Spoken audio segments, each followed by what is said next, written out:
give me the software.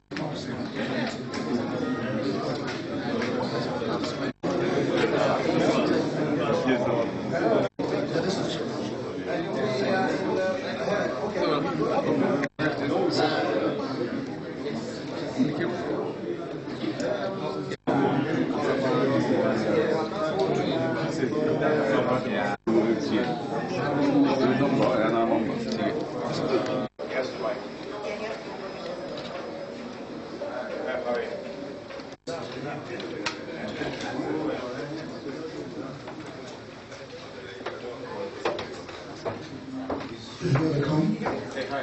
How are you? How are you? Good to see you. Happy New Year. Yeah. Hey. How are you? How are you? I saw you. How are you? Happy New Year.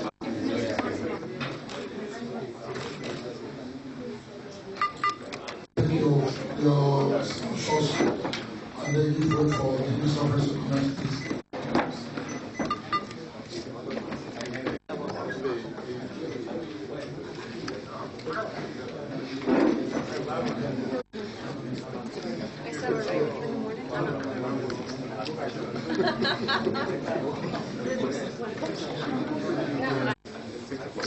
The Executive Governor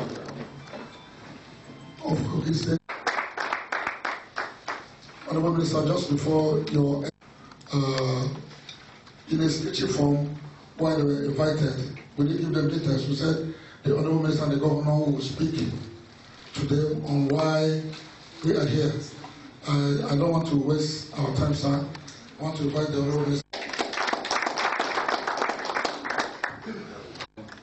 Good evening. I welcome you to this occasion for the launch of the staple crop processing zones. 2 years ago, President Goodluck Ebele Jonathan launched the agricultural transformation agenda. The goal was very clear: to turn agriculture away from a development program into a business, one that will help to assure food security, reduce dependency on food imports, and create wealth and a lot of jobs, especially for our youth. A lot has been achieved in the last 2 years. Over 6 million farmers have received subsidized seeds and fertilizers through the growth enhancement scheme that we run through the electronic wallet system. We ended 40 years of corruption in the fertilizer and seed sectors and unleashed the power of the private sector to develop the agricultural input supply markets. An additional 15 million metric tons of food has been added to our domestic food supply, which is 77% of the 20 million metric tons of food we said we were going to do by the year 2015. Private sector investment in this sector is booming and booming by the day. Private sector investments are expanding rapidly in our sector, and in fact, as I speak to you, $4 billion in terms of executed private sector letters of intent are actually being made operational. However, despite the gains that have been made, food losses are high in the food system, especially post-harvest and handling losses. Farmers face difficulty in finding markets for their produce. And in fact, you go to some of the areas, they produce so much that it just rots away there in the rural area because of lack of food infrastructure to actually allow them to take that into the markets. Food processing companies that are based in the urban areas rely on the use of imported food products instead of patronizing local farmers and the production in our own rural areas. And as we do that, we essentially export jobs to the other countries, and we decapitalize our own economies and create poverty at home. And we are determined as a government that we are not going to grow poverty, we are going to grow wealth. And to grow wealth means we have to add value to everything that we produce ourselves. As far as I'm concerned, as Minister of Agriculture, it is not produced in Nigeria, processed in Nigeria, eaten by Nigerians. It's not good enough. Nigeria can no longer be an import-dependent economy. We must unlock the potential of our agriculture sector by ensuring that what we produce by our farmers are bought by the private sector in the country. We must ensure that we do not simply export raw materials. We must process and add value to everything produced by our farmers. We must revive our own rural economies by ensuring that the agriculture sector becomes industrialized. An industrialized agriculture sector will provide ready access of raw materials to the food manufacturing and agro-allied industries. It will assure guaranteed markets for farmers, reduce farm and post-harvest losses, and expand value addition to agricultural products. Our goal is for Nigeria to become a global powerhouse in food and agricultural products that are processed with value addition. We are determined to transform all of our crops, fisheries, and animal products into high-valued commodities and products for which there is rising effective demand in local and global markets. However, major challenges face private sector agribusinesses in the country, and this includes infrastructure, power supply, and lack of security of guaranteed supply of raw materials for many of those factories. To address these challenges in an integrated manner, we are embarking on the development of staple crop processing zones, or what we simply will call Scpz. The staple crop processing zones are zones of high production of agricultural produce to which we will attract private sector, food processing, and agro-allied companies to process and add value to our agricultural products. These Scpzs will ease the cost of doing business by the private sector. They will provide an integrated infrastructure and fiscal incentives for the private sector to move into the rural areas. These staple crop processing zones they are major investment projects being driven by the Federal Ministry of Agriculture and Rural Development as a critical component of President Goodluck Ebele Jonathan's agricultural transformation agenda. They include the construction, development, and operation of agro-processing clusters located in high food production zones across our country. The main objectives of the Scpzs is to facilitate agro-processing environments that will be used to attract private sector investments into local production and processing of Nigerian agricultural produce with the primary goal of substituting imports and adding value to local produce to serve the vast and growing local market. They will be equipped with desirable infrastructure and services, while their surrounding zones, which we call food production clusters, will be developed with required operational infrastructure to ensure optimal productivity. These staple crop processing zones, as I said earlier, will also significantly reduce the cost of doing business and actually fill a missing link between agriculture and the industrialization of Nigeria's economy. We have come this far working in partnerships, and I'm particularly delighted that some of those organizations are here with us today. In particular, the United Nations Industrial Development Organizations that has helped us in the development of the master plans for the Scpzs. They have been developed, the master plans, and they will be presented to stakeholders across the country. For now, 6 of those master plans have been finalized for the following sites. Kogi, of course, His Excellency, the governor is here, being the #1 governor. Lagos State, Kano State, Anambra, and Enugu, and Niger State. Ultimately, 14 Scpzs will be set up across the country. They will cover a number of crops, including rice, sorghum, and other grain processing cassava processing, fisheries, horticulture, and livestock. Our establishment of modern agro-industrial clusters in the form of staple crop processing zones is unique because it combines best-in-class global agricultural industrial concepts to unlock opportunities in the agricultural sector. They will create employment for thousands of Nigerians and reverse rural-urban migration by attracting our young people to these centers of excellence where they can dream once again of a better Nigeria, full of hope, jobs, and wealth creation opportunities.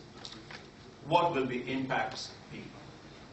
The successful implementation of the staple crop processing zones is estimated to potentially add 660 billion naira to 1.4 trillion naira to Nigeria's economy, and it's estimated that they will create 250,000 jobs.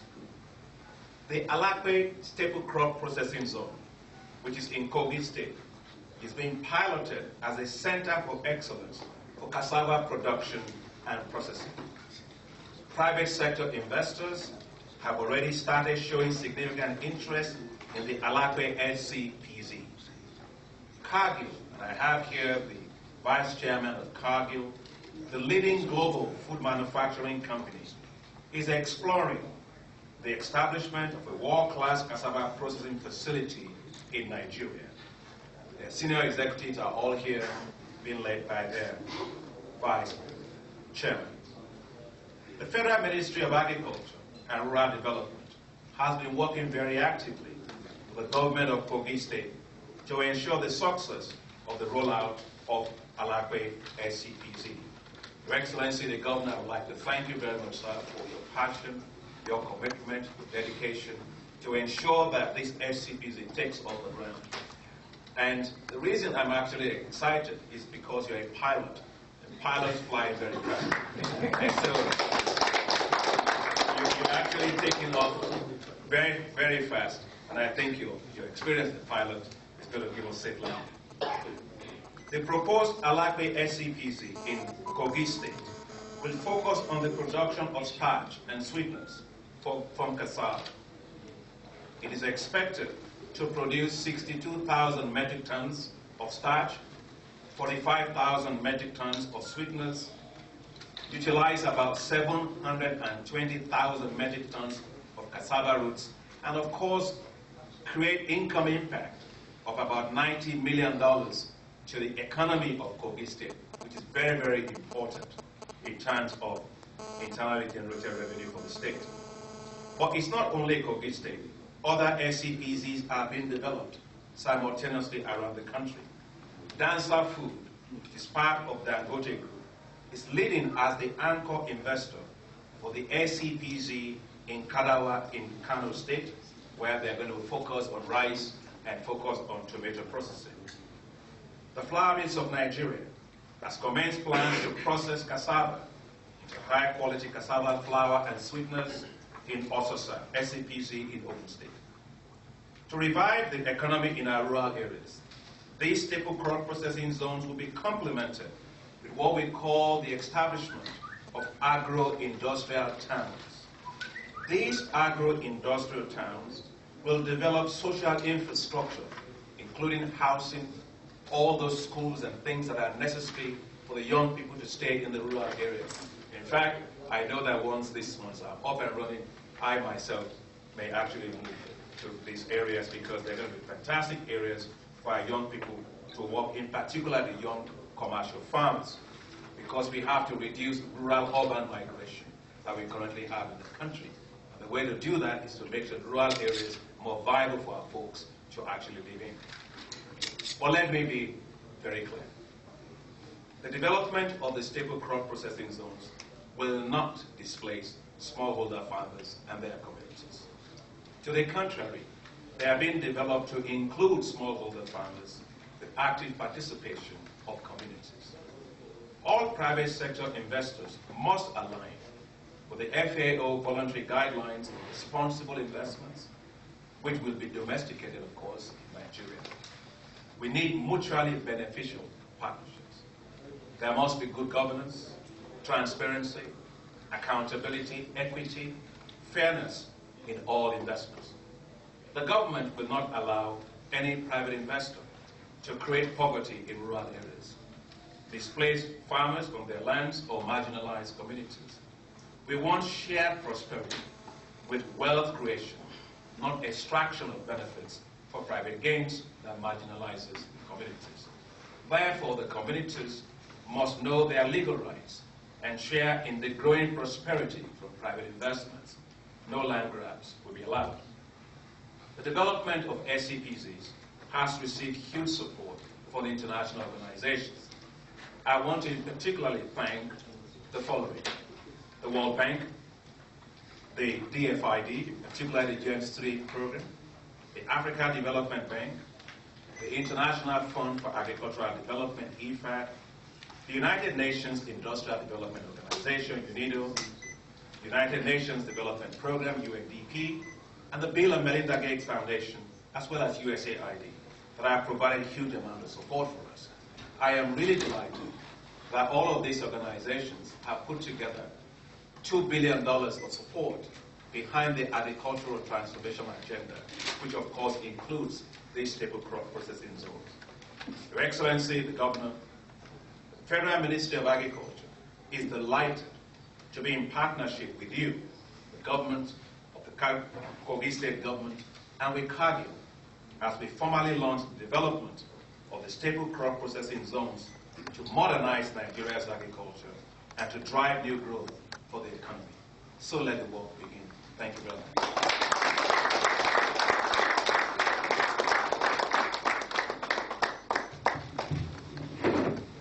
Thank you, Honorable Minister. Thank you, the High Table. I would like us to provide one or two sentences. Your Excellency, you're please invited to make a comment. For me, today is a great day for Nigeria, a great day for Kogi State, a great day for the people of Kogi State. I'm very happy and grateful that we are seeing this day, which is a formal takeoff of the staple crop processing zone at Alape in Kababonu local government area of Kogi State, which is focused on cassava value chain. Kogi State is the leading state in Nigeria, the #1 state in cassava production. We have the highest yield per hectare, so it is good, very heartwarming that the Federal Ministry of Agriculture and Rural Development has chosen Kogi State as the home of the cassava staple crop processing zone. I'm grateful to Mr. President, I'm grateful to the Honorable Minister, also very grateful to CAGIO for choosing Kogi State as the takeoff point of their agricultural investment in Nigeria's staple crop processing zone. Our people will benefit greatly from this project, and hence the commitment, the political commitment, the political will of my government to provide every support necessary for the success of CAGIO's investment in Nigeria, to provide solid security, firm security, to look after the welfare of all CAGIO personnel that come to Kogi State, to make them feel at home. We have a very hospitable people. People of Kababonu local government area are very excited about this project. In fact, people from all local government areas in Kogi State are going to contribute to this project through smallholder farmers, as the Honorable Minister has said. Issue of shared prosperity, issue of due process of land acquisition and all of that. A lot of work has been going on over the last many months for this to take off. So I'm really, really, really happy that we are now at this critical point of launching the program formally. And I thank all those who have contributed to bring us to this point. And I assure you that Kogi State's commitment to agriculture is total. We believe that that is a vehicle for the transformation of our economy, is a vehicle for improvement in our internally generated revenue, and Cargill being a flagship company in world agriculture, starting in Kogi State, will further enhance our profile in agriculture in Nigeria and encourage many of our people to take into agriculture, which is a very noble way of generating wealth and eliminating or at least reducing poverty from our land. I thank you all.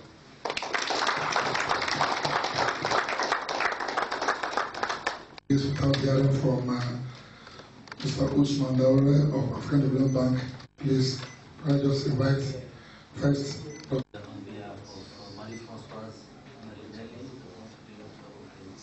the World Bank, who is a key partner of the agriculture sector in Nigeria and for a long time, and more prominently over the last few years, since the government has launched this agriculture transformation agenda.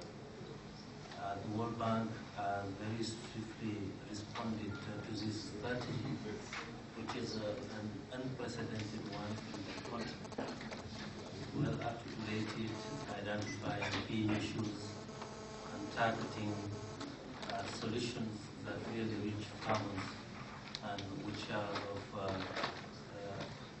benefits for the whole economy. The World Bank has realigned its portfolio, providing support that targets those programs that are identified under the ATA, including a series of development policy operations that support the ongoing reform under the agriculture transformation agenda. The first one of $100 million being just disclosed, I think, last week, and a second one of the same amount being prepared for disbursement, hopefully, by end of this year. The World Bank has also provided additional financing to the Fadama tree project to mainstream smallholder farmers into the process, and is with the government agreement being restructuring the commercial agriculture development project to support also, among other things, the kickstart of the second crop processing zone program. On top of that, the World Bank is also considering a new operation to support the Scpz program, focusing on key things including critical infrastructure to support private sector investment. We've been engaging with the government, with the state. I came with Mali François Marinelli several visits to the Kogi State and soon to other states that are being considered for support of those programs, but also with the private sector, including Cargill, but also for the anchor investor which we would like to invest on this stable crop processing zone. We haven't completed yet the internal review of the project concept. That's why I cannot expand on that. But I would like to reassure again that the bank is part of this process and is considering a new operation, the amount of which would be around $100 million likely to support specifically the stable crop processing zone. Thank you very much.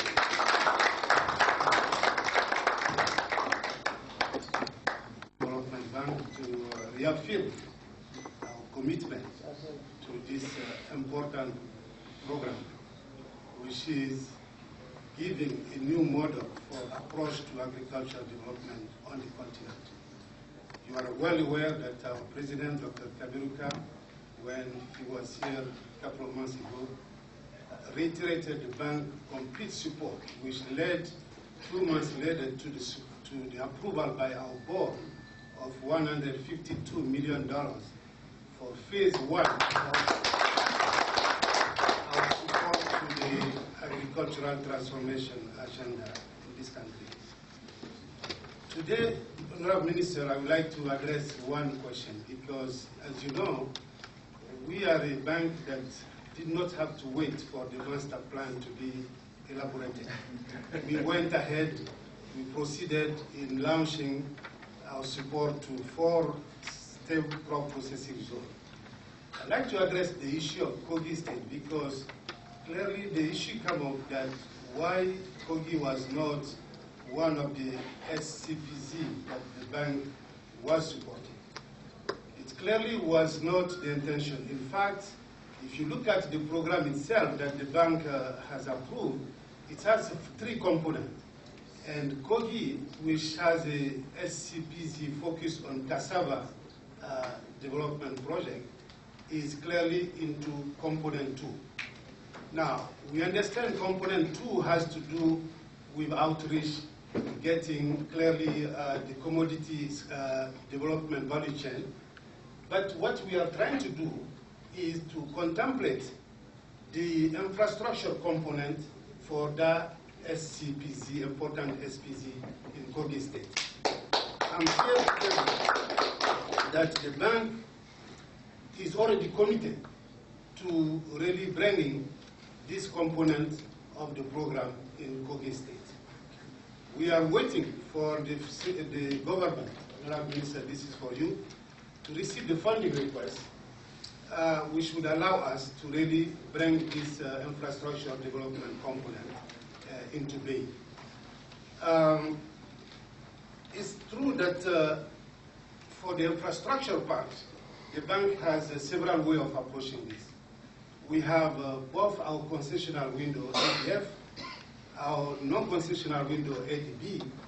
Both of them will be available to the extent to which that in this particular component, we like the private sector to take the lead so they can tap into our African Development Bank window. So, Honorable Minister, Executive Governor of Kogi State, the bank will be coming to your state soon.